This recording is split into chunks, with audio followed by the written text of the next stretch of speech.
One way to do this process that I think is going to be the most easy for everybody is with the 12-ton Harbor Freight press. Other companies make them too, but they're about 100. It's 2017. I think they're about 120 on sale, something like that. Maybe most important, you won't see me wearing eye protection, but I highly recommend it. When you're pressing stuff, metal shards can come off and can get you in a bad way. A vise, a cheap Harbor Freight one is fine. I use soft aluminum jaws on mine, just some angle iron. You're going to want red lithium grease, anti-seize compound, Tapco or other. You can use an old magazine, an old steel magazine for this too, but to go in the vise. You're going to want a soft-faced hammer, a pretty stout ball peen or similar hammer, some people call these pin blocks, I think, just a chunk of plastic. They sell them on Midway that looks like a hockey puck that's been milled out. Hockey pucks work great.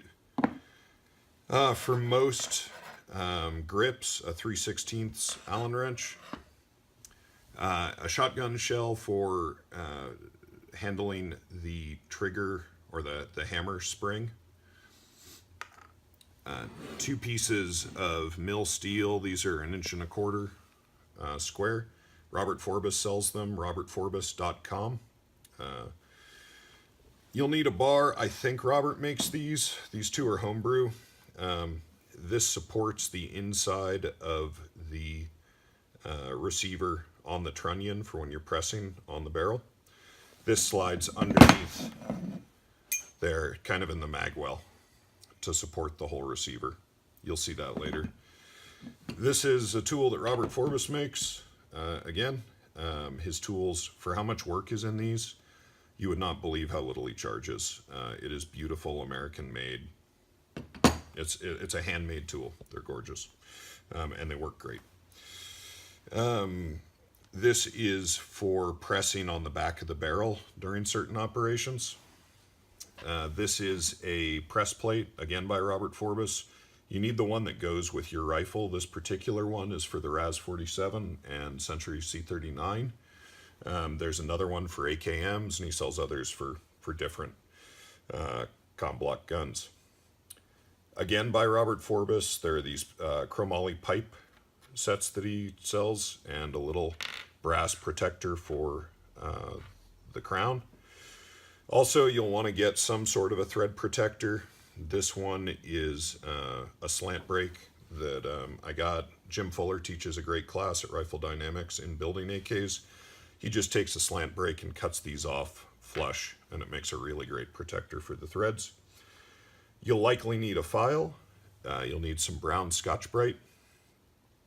You'll need a couple of pin punches. What would it be? I think 3 32nds and 5/16. If you have a screw-in stock, you'll need a Phillips head. If your press is a piece of junk like mine, you'll need a pair of pliers to tighten up the vent screw. You'll need you would like a set of screw machine bits. These are stub length.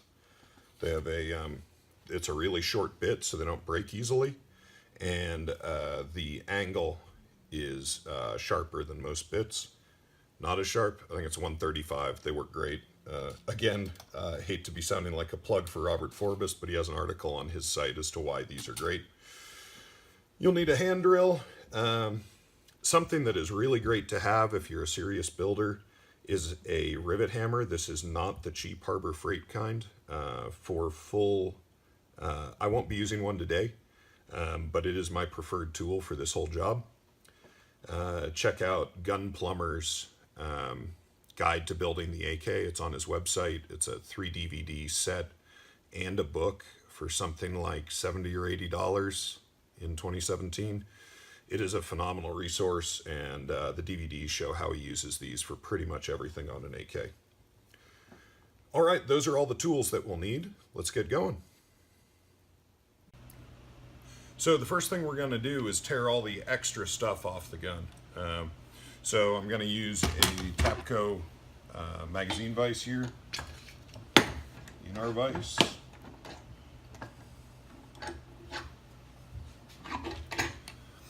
And before we do that, we're going to check that the gun is clear, right? So we're going to pull the action back and we're going to look for an empty chamber. We're going to look away, look again, and then we're going to feel so that we know we have a clear gun. All right, so I'm going to put it on here.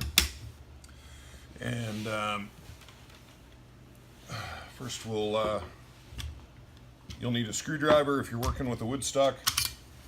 I'm going to take the dust cover off, just on that tab in the back. Recoil spring, bolt carrier.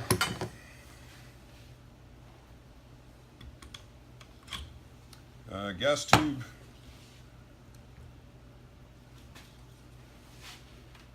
This one is a little tight, not too tight. Muzzle device. This is a left-handed thread, right? So you're going to want to come. Right hand is loosey. You're going to want to take care to protect the threads and the crown throughout this. We're going to take off the stock. You'll need a Phillips head for that.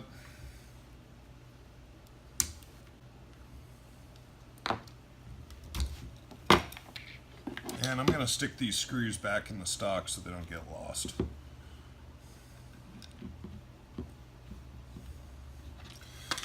All right, now we're going to take out the fire control group.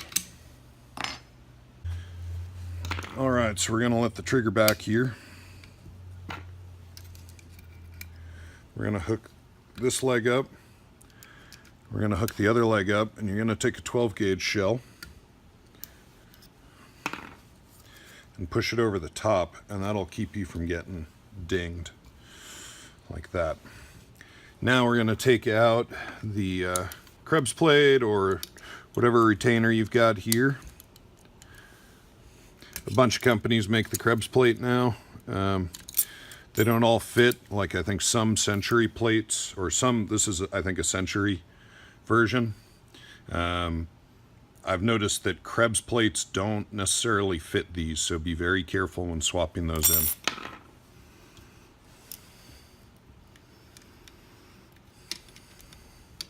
So we're going to pull this access pin out from the left.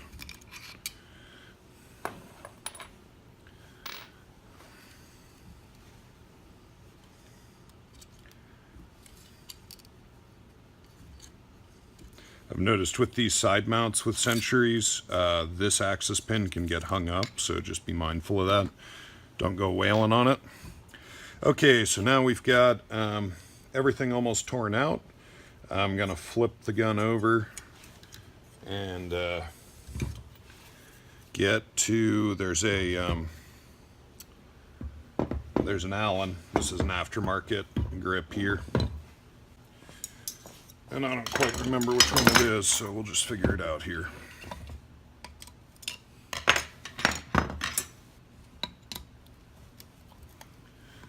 This is a 3/16. And after I get this back on, I'm going to put the nut back onto the screw so everything stays together and I don't have to go searching for it later.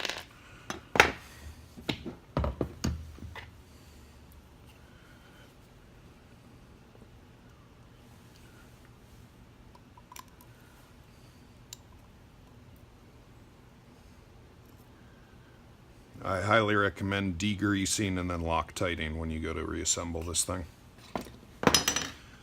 All right, so now we have a fully depopulated action. A stripped action, let's call it that. Now we're going to go, the next step is to remove these two pins from the front sight block.